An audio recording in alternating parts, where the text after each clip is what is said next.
You made the comment, and I hope I quote you correctly, that we have the tools and the organization to address the threat posed by Russia.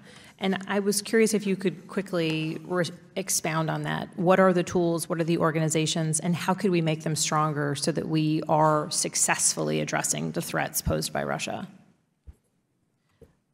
Thank you, Congresswoman Spanberger. As I say in my testimony, we need first unity of effort inside the U.S. government, then with the Congress, and then with allies, and then with our populations. We need to use all the tools of power, military, economic, digital, et cetera. Each of these challenges is different and requires a separate line of effort. I tried in the testimony to go through the kinds of steps that I would recommend to deal with the digital aggression, to deal with military buildup, et cetera.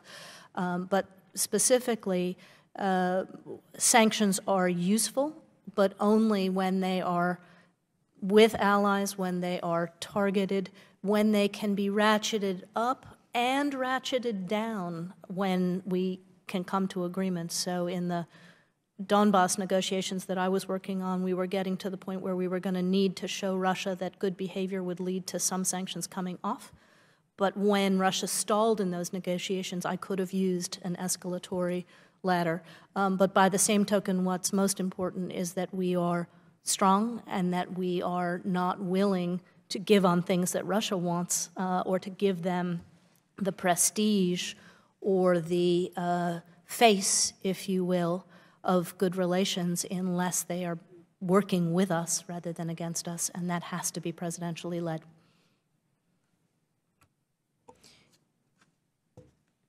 You mentioned the presidentially led element of this, and I think that does present some unique challenges.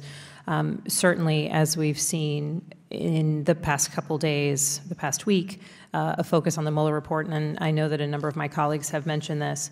I am curious, from your perspective, we have seen the Mueller report highlighted the systematic disinformation campaign and offensive cyber efforts against our election system. One of my concerns as a former intelligence officer is that this is an example of a first step overture. This is an example of aggressive behavior and tactics that they are willing to take in 2016 against our elections, perhaps before that, perhaps in 2018, speaking specifically about what's in the Mueller report, it's 2016. Do you have concerns that these same sort of aggressive tactics could be used against our electrical infrastructure, our electrical grid, our financial institutions, the hacking, spear phishing, those sorts of efforts, separate from some of the information and disinformation campaigns? Do you have concerns that those might be in Russia's toolbox and things that they might be willing, under some circumstances, to deploy against us? And Ambassador Freed, you were visually responsive, so I'm going to start with you. Sure.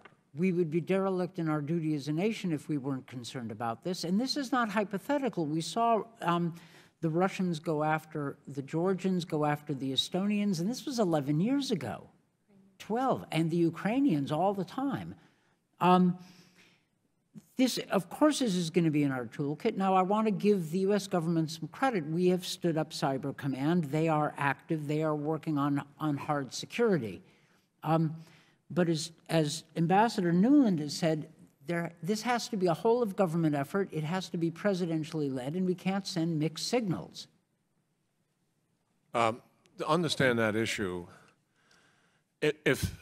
first of all, yes, the Russians have clearly the capability as the second best offensive capability in the world to impact our financial banking system as part of our critical infrastructure, our utility grids, our transportation system, et cetera. They would not do that, in my judgment, pre-conflict operations, because we would know they did it, and they know that we would respond very aggressively to something like that, because the impact on us would be catastrophic. It's like using a nuclear weapon.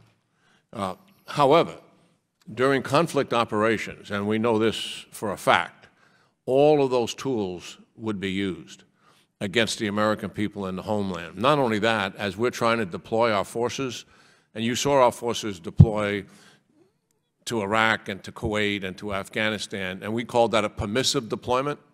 where we moved at a time and place of our choosing and no interference. That's over. That will never, ever happen again with a major power like Russia or China. They will interfere with all of that and disrupt it, with cyber and also with kinetic weapons. So yes, conflict operations have changed dramatically because of the very sophisticated offensive cyber operations that our adversaries could conduct if we were in that kind of a conflict. Thank you to the witnesses.